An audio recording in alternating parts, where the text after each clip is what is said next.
Welcome everyone, my name is Mr. otherwise known as Chris, and welcome to War Thunder. Now before I get into the main topic of the video, I've got a couple of things I want to discuss. First of all, new subscriber, hello! Welcome to the channel, and stick around. I have a lot of different videos coming out. The reason I've been gone is another thing I want to talk about as well. The reason I've been gone is because I've been just doing work. I've been working on other stuff, like to do with my channel, obviously, and a couple of other things, but I'm not going to get into those. But yeah, the things I've been working on are mainly to do with Arma 3. I did do a War Thunder video yesterday. I'm going to probably be uploading that as soon as possible. So yeah, sometimes I'll be gone, as I've said before, like for a day or two. And what will be happening during that day or two, you know, I'll just be enjoying myself, in my day-to-day life or something, or I'm just working on stuff for the channel. Now what I'm working on is just like a wasteland playthrough of Arma 3, you know, just me and my friend messing around. There might be some sort of basis to what we're doing, I'm not really sure, but the first episode should be coming out soon. I've just been watching over the footage and stuff. It does take time, you know. Once you've recorded the footage, you've got to go back over the footage and make sure that you have enough footage, which can be kind of... It's cool, but it takes time. It's the same with this game as well.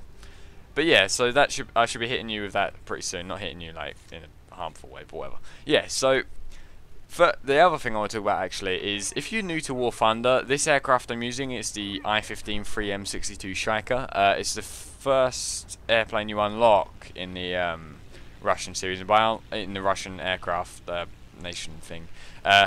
You'll start off with these reserve aircraft. They're not exactly the same as this. They've got they've got less machine guns and they've got some landing gear that's always out. That's pretty much the only difference in my opinion. So yeah, you start off with the reserve aircraft, which you have already, and then the first aircraft you actually unlock is this aircraft, and it's really, really fun, and you can own with it. That's why it's a good place to start. So what I want to talk about today is the transition from console to PC. Now, if you've made the transition already, you may want to compare notes, as it were, or if you're trying to make a transition or thinking about making a transition, then here's some tips and tricks on how to do that well. Because I've done, over the past month or two, well, basically, actually, let's backtrack a bit. I've had my PC for about 4 months, probably. About 4 months. Now, I've only been playing PC games for about a month and a half, 2 months. So, yeah. I've been making a transition, I suppose, during that time. I play a lot more on PC now than I do on my console. And I'm not trying to say PC's better, but some people, you know, they want to try out new things. And here's a good way of making a little transition as easy and quick and at least frustrating as possible, I suppose. So first of all, and probably the most controversial thing about transferring from the console to the PC, sorry, is the control method. So if you're watching this video now and you've got your controller nearby, like your controller for your Xbox or your PlayStation, pick it up, put it in your hands, and the first thing you're going to notice is that your controller fits your hand pretty much perfectly. You know, all the buttons are within range of a finger or a thumb, and it's very easy to use. Now, if you do the same thing with your keyboard and mouse, now the mouse itself fits you, depending on how you hold it, obviously, fits your hand pretty well, but the keyboard does not.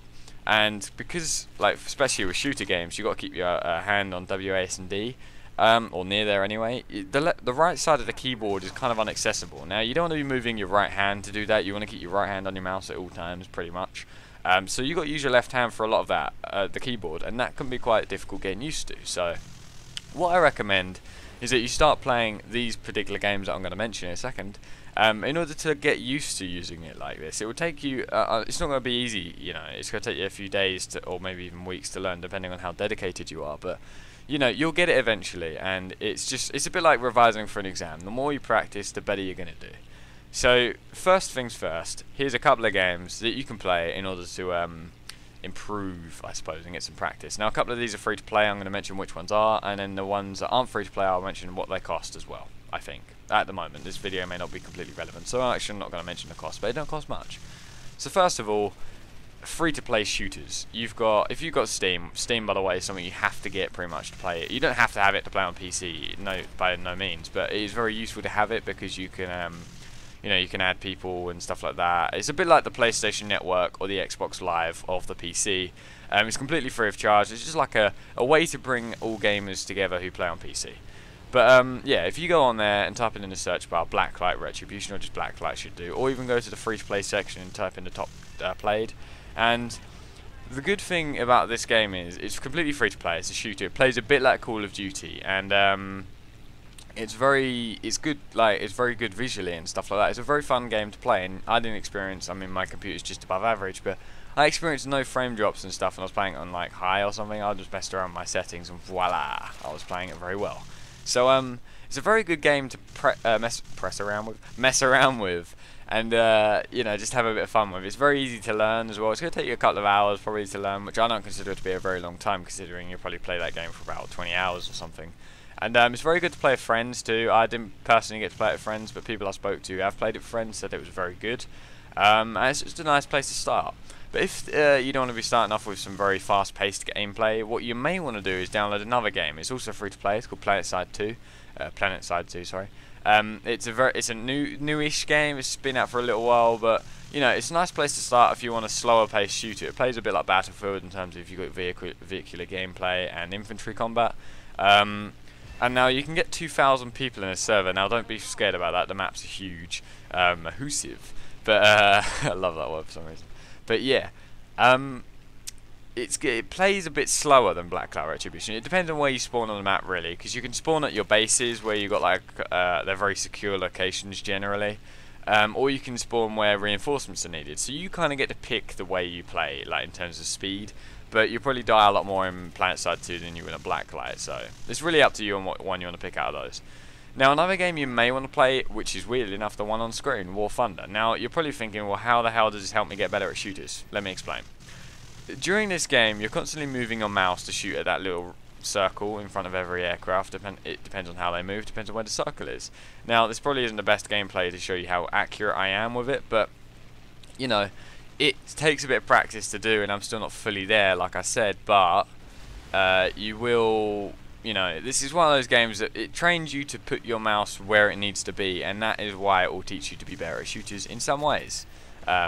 So, you know, and by the way, what happened on screen now, that was a prime example of when two of you go up against each other and no one pulls away, you will crash into each other. So yeah, this game is it's also free to play, by the way, and it's another good game to train your mouse aim, I suppose, like, and using the keyboard. There's not too many buttons on it, so I suppose it wouldn't help too much with the keyboard, but the mouse element it definitely helps with. And another game you may want to play, which a lot of PC gamers play, is Counter-Strike Go. Now, this does cost you money. I think it's about £10, which I don't know what that is in dollars or euros, but it's not too expensive at all. And it's the weird thing about it. You will have to change your controls a little bit. You have the way you aim in, and I find this kind of strange, and a lot of people find this strange too. You don't aim in as in your guy, you know, he's in hipfire mode, then you right click and he goes into aim down sights mode. It doesn't work like that at all. The way it works is you crouch and your crosshairs become smaller, so you aim a lot more, your spread is a lot less. But you can never actually aim down the sights as such, so it's a bit weird, but it's not as complicated as I'm making it out to sound. So all you really have to do is change your control method. Now this is really easy, you just press escape and then go into the pause menu and change the controls. It's very simple. But what you need to do is just go in there and change whatever your crouch button is to your right click. So it'll be like every other shooter from that point on. So all you have to remember is that when you right click, you're going to be more accurate, and then you can right click to stop aiming in. It's simple as that. And some weapons do have scopes and stuff, which you can assign buttons for as well. But you know, it's really up to you on how you play that. You know, the good thing about PC is your controls are yours. You can really mess them around as much as you want to match your style, which not all games on console do support, which is pretty cool. So yeah, that's pretty much it for the games you can try out that will help you out, in my opinion. That's how I started. But the other really prime factor on how to make the transition easy is you'd think more dedicated you are, the better you'll be. But at first, you're probably going to be frustrated with the fact that you can't play the game. It's probably going to hurt your head a little bit because you're going to be concentrating so hard. So pace yourself is probably what I'm trying to say here. You just, as long as you keep a nice steady pace on how much you play the games, don't play them too much, don't play them too little. Just play them as long as you're having fun. That's how you'll learn best. If you're not having fun anymore, turn it off for a few hours or come back to it the next day. And that's how you should really get into the PC element of gaming. Now, there are benefits to moving over to PC. I mean, there are next-gen consoles coming out, so I suppose the consoles will catch up a bit. But, you know, 2 more years down the line after that, they'll be behind again because PCs update regularly, whereas consoles do not, unfortunately. I'd love for consoles to update regularly, but they don't. Because the hardware and stuff is harder to build and stuff like that, and, you know, PC is simple as build. Some companies build graphics cards, some companies build memory cards, some companies build hard drives, some companies build processors. So you've got a big team of people building lots of different stuff, and all you got to do is keep up to date with that, which can be expensive, but that's one of the downsides of it, I suppose. But yeah, consoles is harder to do that for. But you know, they will be catching up soon, but it won't last forever. But that's one of the good things about PC. You can always stay up to date, and it's really not that hard to optimize your game. Some games it can be, like Arma for example, took me a while to optimize, but some games are really simple, and or most games are really simple. Really, it doesn't take much effort to optimize your game. Once it's done, you're pretty much 9 times out of 10 going to have a better visual experience than you're going to get on any console as today, and 2 years down the line. From that point on as well, you're probably always going to get a better visuals. So you know, that is one of the big benefits of going over to PC, better visuals. And I also, this is what I found weird, is I found the PC to actually be more of a social experience, because when you play on a console, when I first got a console anyway, this is 4 years ago, I first got a console and I was playing games like Bad Company 2 and Operation Flashpoint Dragon Rising and stuff like that. Awesome games, by the way. Bad Company 2 is my favourite shooter to date on the consoles. But yeah, I found that everyone used their headsets back then, but now people don't seem to do it as much, and you never really meet new people on, like, in games and stuff. You don't play a console game. I don't know what it's like on Xbox Live, but it's certainly present on PSN. You play and you don't really meet that many new people. Now on PC, I actually meet a lot of new people every single day. We're only talking in text chat, we might talk for 5 minutes on the headset, whatever it is. But you definitely hear and talk to or communicate with more people, and you definitely don't need friends to play it with, because you're going to meet those people anyway, so you don't really need to worry too much. So I do find the PC to be a bit more of a social experience. And also, this is one of the really big benefits of PC, and one of the downsides to console gaming.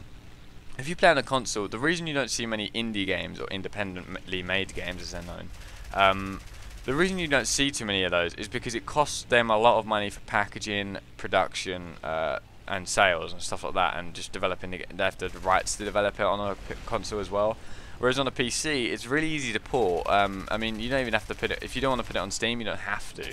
You can just put it on a website. Like this game, for example, War Thunder. This isn't on Steam at the moment. You get it from the website. You just type in War Thunder in Google, and voila, you're there. And that's simple. It's as simple as that. And you see a lot of indie games at the moment, and lots of free-to-play games too. But you don't see those on console as much. So if you're looking for like a lot of free-to-play games with a lot of variety, other than just first-person shooters, then you know it's definitely worth porting over to the PC. You're going to get a lot more of an experience, I suppose, in different types of games. It's like Minecraft, for example. You don't see that. I mean, Xbox Live has that, so it's kind of a lie. But that first came out on the PC. And to be honest, if it didn't have its success that it does today, you wouldn't see it on the consoles. That's the main reason you do see it on the consoles. And DayZ, for example, and Arma 3 and Arma 2, you don't see those on the console simply because they're just too complicated to be on the console. And I'm not talking about graphics or anything like that. I'm talking about controls. I mean, if you look at your controller on your PlayStation or Xbox, you've got like, what, 15, 20 buttons? Whereas on a keyboard, not only do you have all of those buttons available to you, there's like 70 odd buttons, I'm not really sure how many exactly. And then you've got all the combinations for that. So there's a massive variety in the amount of buttons you can have in a game, and that's what Arma has to be on the PC, really. So, you know, that is one of the benefits of moving over to PC. You do get a bigger variety in games, you get lots more types of games, and you get a lot more like games available to you on a regular basis. So I hope that was helpful to any of you who are actually moving over to the PC or thinking about it, or just wanted to know about what it's like, I suppose. It didn't take me too long. It took me like a month or two altogether to get quite good at it, and that's kind of all it is. You know, it's quite easy. So if you like the video, then please do like the video. Comment with your thoughts and opinions, anything I've spoken about, and ask questions if you really need to. I don't mind. I will respond to them. And subscribe for more. Catch you guys. Have a nice day, and I'll catch you guys later.